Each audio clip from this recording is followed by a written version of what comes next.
Hello and welcome to the Success Showcase. I'm your host, Eric Lopkin from the Modern Observer Group. And with me, as always, is Chip Janiszewski from the Happiness and Success GPS. Chip, how you doing this week? Doing great, Eric. How about you? Happy March. Happy March. We are into March. We are wrapping up the first quarter already. There's just 1 month left to go.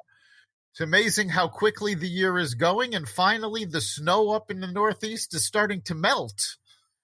Absolutely. We got one cold day tomorrow, and then I bet you this stuff is going to be gone by early next week. And it was a month ago today that we were enjoying that 12 to 18-inch snowstorm on February 1st after a snow was Exactly. We had 1 month of a lot of snow, and hopefully we're heading into spring now, and I, for one, am looking forward to it. Absolutely. So today we have a guest, Michael Desroches, who is somebody who I met through the Central Connecticut Chambers of Commerce on a Zoom presentation that I did on networking. And Michael's into branding and things like that, but he has a dual approach in that he has worked with large corporations and so on and so forth, but he has a big soft spot and has actually started a business to handle nonprofits, and he's looking to do a whole lot more. So welcome to the show, Michael. Tell us about yourself and how you got to where you're at right now. Hey, thanks, guys. I appreciate you having me on. Yeah, Michael Desroches. I spent about 25 years in corporate marketing, as a brand guy, creative guy, designer by trade. Did my corporate stint for a while. And then about 6 years ago, I left corporate and started my own firm called Brand Inspiration. We're a boutique marketing communications firm down in Woodbridge, Connecticut. And, the business has evolved since we started doing anything for profits or any company that would give us, work. We started doing more focus on nonprofits. And then we started developing our portfolio across the country in terms of, working with nonprofits on small to mid-sized nonprofits on, holistic marketing communications. I have a business partner that owns a fundraising consulting firm that we come in and we talk about this blended communication and fundraising perspective. Whereas, in general terms, a lot of nonprofits have development in one silo and communications in other. It's no different than for-profit sometimes when sales and marketing are kind of separated. And we talk about how marketing, communications, and fundraising need to be blended to have the best approach for donors in your constituency and grants and stuff like that, foundations and stuff. So, so that's what we do. And, by day I'm I run in a marketing agency, and by night I'm an inspiring author. I actually have a children's book that we just launched this weekend, and it's going to be published in the next month here. So. Is that Advancing Young Minds, the one that you told me about when we talked? Yeah, so the nonprofit that we want to launch eventually is Advancing Young Minds. The children's book, I've been working on a novel for a couple of years called Gracefully Stumbling Onward, and what we did is we created a new publishing company under that name, and I decided to write a children's series of books. We have the first one that just was marketed this week called There's a Moth in Daddy's Coffee. And we're gonna hopefully follow it up with I have a 7-year-old son, and he wants us to follow it up with There's an Ant in Daddy's Water. So we'll see how it goes, but it's actually in publishing stage right now, and it'll be out. We're doing pre-order sales on it currently. Yep. And we're at a restaurant with all the new food items that you have there. I'm just kidding. Yeah, that's right. All the new food items, and it's we're trying to do it really primarily it fits into my whole feel of nonprofits and what we do in my business side, but we're going to take the profits from the book and we're going to buy books for small nonprofits and boys and girls clubs or small elementary schools, and we're going to give them books for kids to take home, because we feel that there's not enough literacy at the home level with a lot of urban areas and stuff. So we're going to hope to do it. We got to sell some books to do it first, though. So very nice. So yeah, I'm very interested in what you're doing with nonprofits. As our listeners may or may not know, I'm on the board of directors of the Connecticut Humane Society, and we actually merged our development and marketing teams several years ago. So I do appreciate what you're doing, having gone through it. Tell us a little bit about what the advantage is to having these under one umbrella and actually having, removing barriers to communication between them? Yeah, that's a great question. I mean, I think the biggest advantage from my seat. So when I look at what nonprofits do, no matter what the size of the nonprofit is, right? They don't sell a widget, right? They don't have a tangible product generally that they're like selling a widget like B2B or B2C has. So, all you have is mission, vision, what you're trying to accomplish for the community and or your donors or any of your constituents.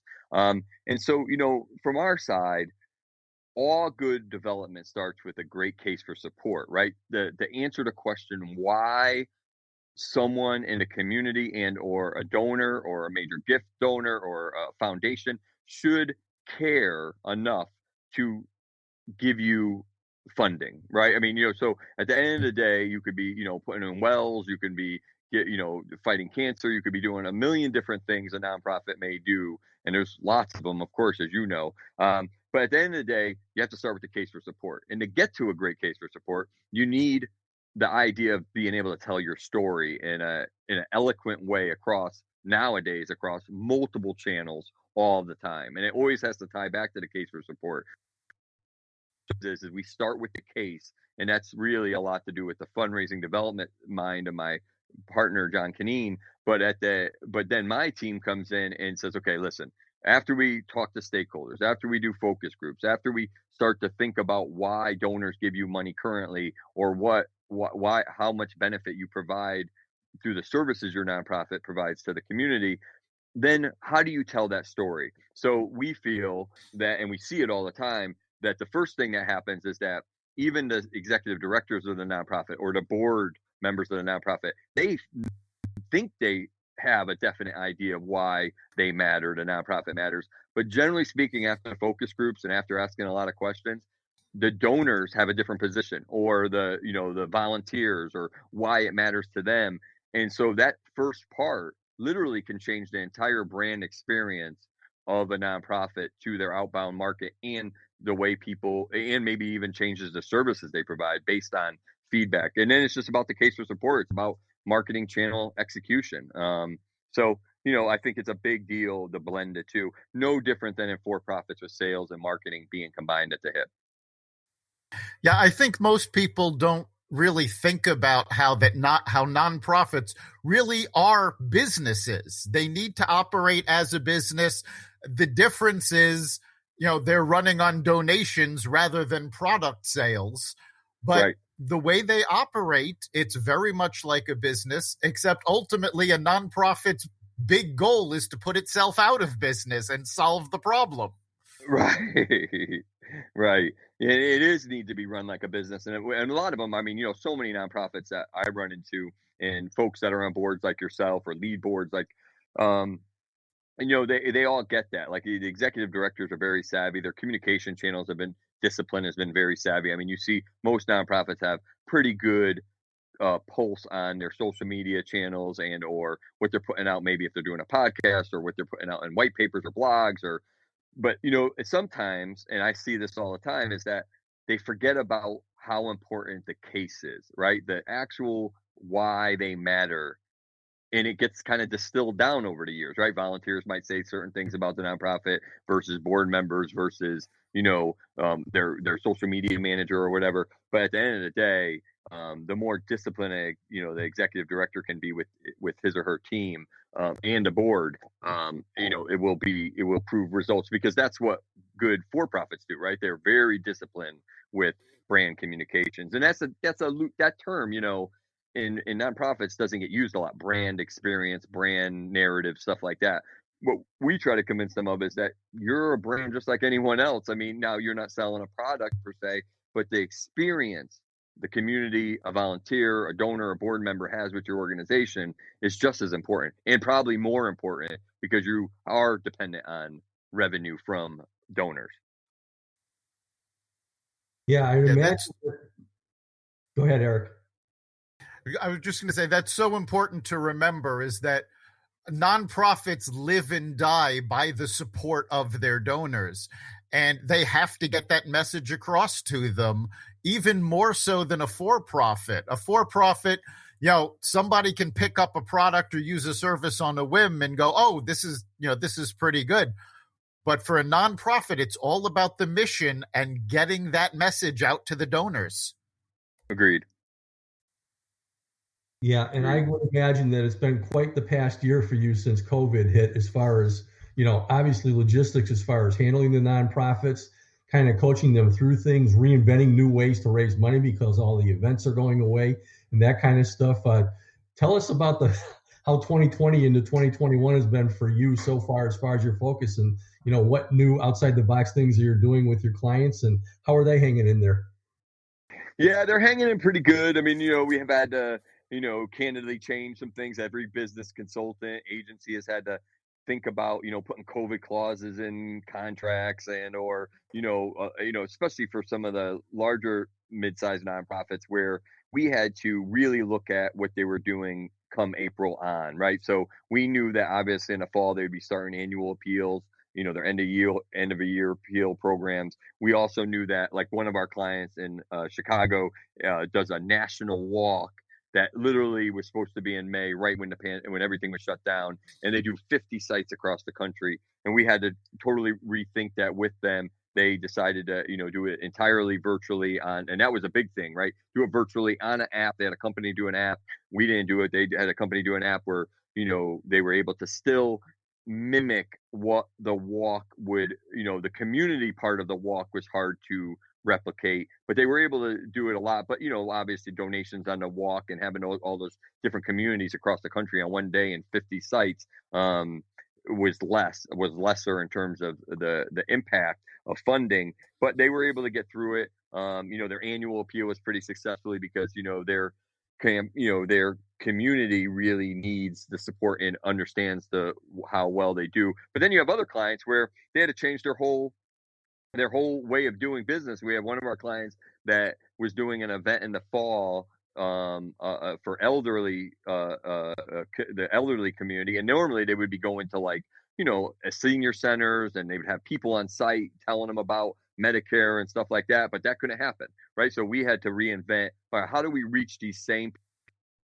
people, the kids of these elderly people, and explain that they have all these Medicare options and stuff. So we created a whole program around Facebook. I mean, it was all based on Facebook ads, Facebook events, Facebook Zoom, setting up Zooms on Facebook for the sons and daughters of these elderly parents, or even the elderly that are on Facebook. There's a lot of them on Facebook. And it was super successful to a point that they actually, renewed their faith in us, for sure. But, we had to be creative, even with Zoom. That's a perfect example, Chip. I mean, even the technology used. I mean, before we would be taking our video team to go shoot video everywhere, right? You want to interview a volunteer or interview a stakeholder in a nonprofit. We would have to go there, put up the lights, put up the camera, the whole thing, right? Our writer would interview them. Well, we took that all out of mix this last year. We do all of our interviews were for clients and any of their stakeholders on Zoom. And then, the production value is so akin to everybody accepts that Zoom video is fine for social media and media, that we just edit them all together. So it's changed kind of our business in terms of we've become very heavy in the digital side. I mean, between social and digital graphics and digital video and all that, and Zoom, setting up Zooms and doing all that kind of stuff. So yeah, it's really changed it. And going into 2021, I don't see it changing back so quick. I think the pivot of all of us consultants, and your world, my world, I think that being able to pivot and be flexible and seeing our clients accomplish what they need to accomplish, even with the challenges of COVID and the challenges of technology sometimes, is here to stay a little bit. I think we're all going to learn lessons from it, and that's not to say that don't one-on-one donor visits won't be in person, or you won't go back out and interview an event, or events won't happen in person. They will. We all know that. But I think there's going to be some stuff that just kind of stick. Like Zoom is fine for a lot of meetings. Zoom is fine for podcasts, right? So, or any other kind of platform is fine for podcasts. So, it's just I think things have definitely drastically changed and probably just escalated from taking a couple more years to get to this point, and then COVID kind of brought it forward a little faster. Yeah, you're definitely right about things moving forward. I do know a lot of organizations that even when everything goes back to a semblance of normal and they can meet in person, some of the things that they created to get through this period are going to stay. I know a lot of nonprofits did a virtual gala because they couldn't have an in-person gala. And a lot of them have decided, you know what? The virtual silent auction worked fantastic. So we're going to keep Sure. that even though we have a live gala event. And so I think what we're going to see going forward is actually a hybrid of what came before and what we created to get through COVID. Agreed.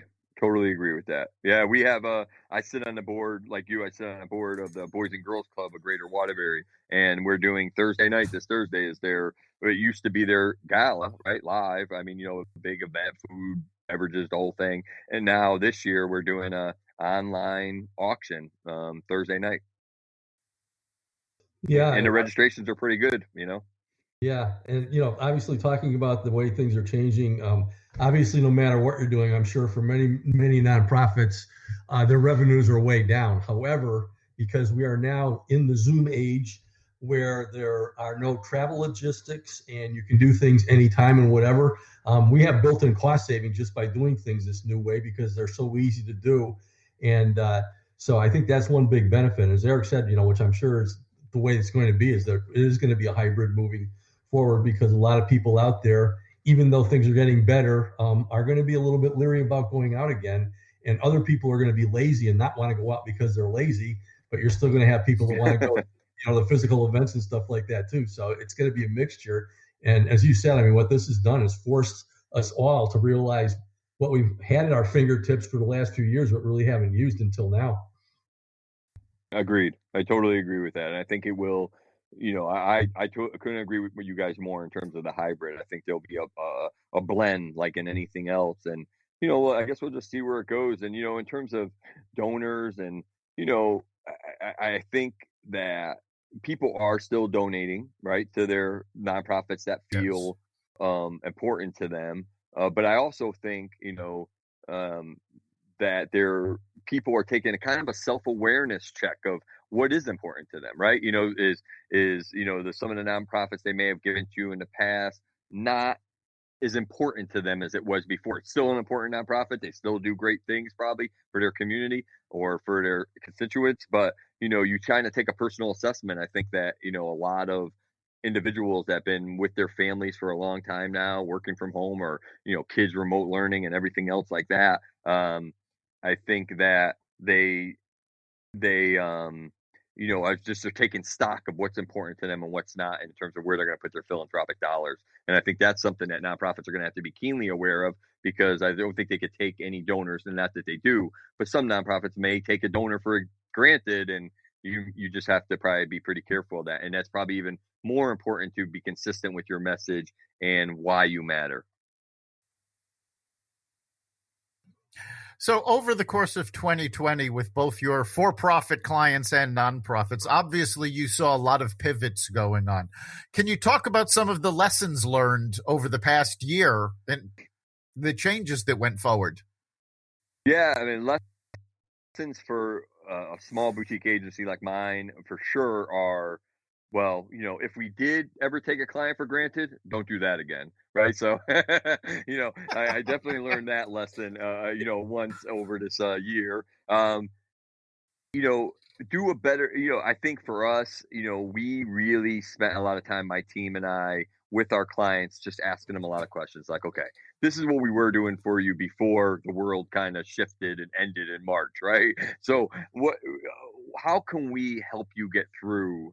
I think all consultants should be asking their clients now, even going into the light at the end of the tunnel with COVID, how can we help you differently? How does it affect if you're a for-profit, how do we provide value or services that allow you to, if you're a for-profit, sell more products or services, or, have better consumer relationships and retention programs with your customers. And on the nonprofit side, how can we help you about your programs and services in a better way to folks that might have been tone deaf and not heard the messaging about your nonprofit, and or have not turned the corner and become a donor, or don't know exactly all the value you bring when that donor dollar comes into that individual that may need your support, or community that may need your support. So I think us asking questions is more heavily on my plate than it was before. I think that I've been leading my team in that way. And then just being, one of the biggest things, to be honest with you, fiscally, is to, and I've talked to a lot of other consultants, is you just have to adapt. Meaning, if you're in business like we all are, to do services for a client, no matter if they're a for-profit or nonprofit, you have to eliminate this barrier of the barrier of getting on board with them, right? So we just took on a client up in Maine, and and we their steering committee didn't really want to put the money into marketing, but they didn't want to go more than a 3-month contract. And and I was like, that's fine. I told my team, I was like, that's fine. Let's give them great value for 3 months, and then we can renew with them, at the same rate. And then after that, we can have another conversation. So, I talked to some consultants that were really hurting or lost a good amount of business. I said, one of the things that worked for me, and it might not work for everybody, is just to be flexible. We don't have to lock ourselves into, as consultants, like, well, I have to get this retainer or fee to do the exact same work I was doing before COVID. I think that everybody in business, to be successful, has to be flexible and pivot, like the word we used before. That's definitely some of the lessons I learned.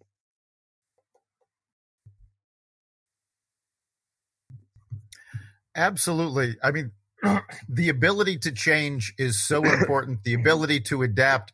And we've talked about this on this podcast before, how people talk about the new normal. But quite frankly, the new normal is adapting to situations, and so was the old normal. We always had to keep adapting to change the changing world. Now it's just changing a little faster. Yeah, I agree with that for sure. No, your approach is wonderful, talking about pivoting and adapting and so on and so forth, because obviously working with nonprofits, what they do comes from the heart of the people who are running the organizations and from the volunteers. And really, when we talk about working on yourself and what you're doing professionally and so on and so forth, what you're doing professionally has to come from the heart and really be a part of what your passion and purpose is. And, for those of you out there who have not worked on and tried to find what your passion and purpose is, it's something that you got to do, because the bottom line is you can go out there and kill it financially, but if you're not happy doing what you're doing and you don't feel like you're making a difference, it's not going to work out. So obviously realizing that is a fantastic way to actually justify your pivoting and adapting and so on and so forth, because we all need to get paid for doing what we're doing, but what you were doing for your clients and helping them do for themselves is so much more important. And that's what it's all about. I couldn't agree more. Like I literally firmly believe that the work you do matters so much. And, no matter what your occupation is, if you find passion in it and then you actually find results in it for your clients, if you're a consultant or whatever, and you find that's, at the end of the day, that's the best feeling, right? When a client tells you that their annual appeal raised more money, or, that they were able to provide services that they weren't able to provide before, directly because, marketing communications or fundraising development help the client raise more money. That's what it is. And that's, for me, that's what it is. I love working for profits as well, but it's just different. It's not better or worse. It's just uniquely different in terms of mission, vision of a nonprofit. And to be quite honest with you, I'm a storyteller. I love words. I adore reading and long series and Netflix and all that stuff. I just love storytelling. So I think that, in the nonprofit space, you just have less restrictions in terms of being able to tell a story in a unique way. Well, I think it goes even further than that. It's not just, fewer restrictions. When you're at a nonprofit, that story is how you're getting your message across. At CHS, we always talk about the stories of this, puppy came to us injured because such and such happened, and these are the services we provided to get that puppy back up on its feet, and the family that adopted him, and a year later, they come back to visit. It's all about that story. And most nonprofits have those stories, and it's so important for them to get them out. I think this is one of those cases where for-profits need to learn from the nonprofits and learn what their stories are and tell them the same way nonprofits do.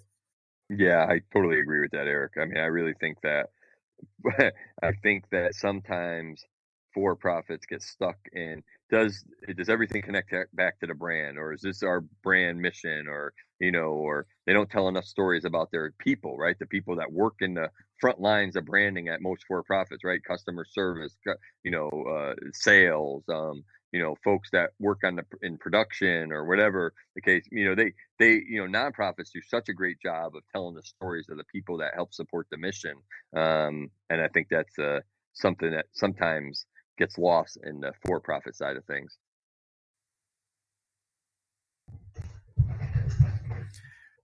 All right, we're coming up on the end of our time. So, Chip, do you have anything else you want to bring up?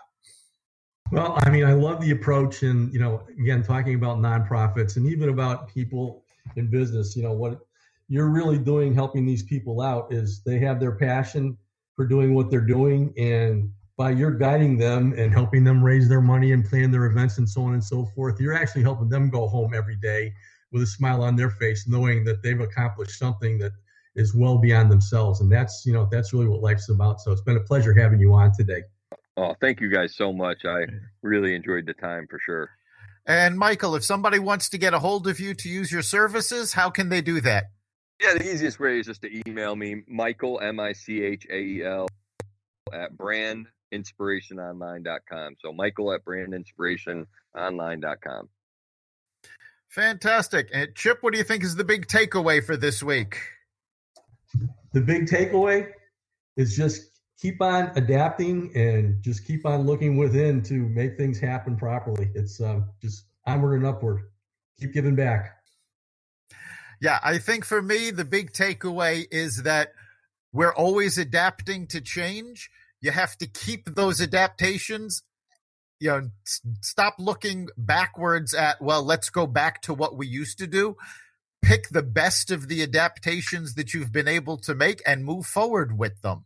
Whether that's using technology or telling a story, those adaptations are what progresses your business or nonprofit into the next quarter, the next year, and the next decade. You've been listening to the Success Showcase. You can catch us every week at xvadio.com/podcasts, along with the rest of the Xvadio podcast network. You can also find us on the Apple Podcasts app, Google Play, iHeartRadio, Spotify, Stitcher, and wherever you find podcasts. Remember, make this your best week ever and make next week even better. See you then.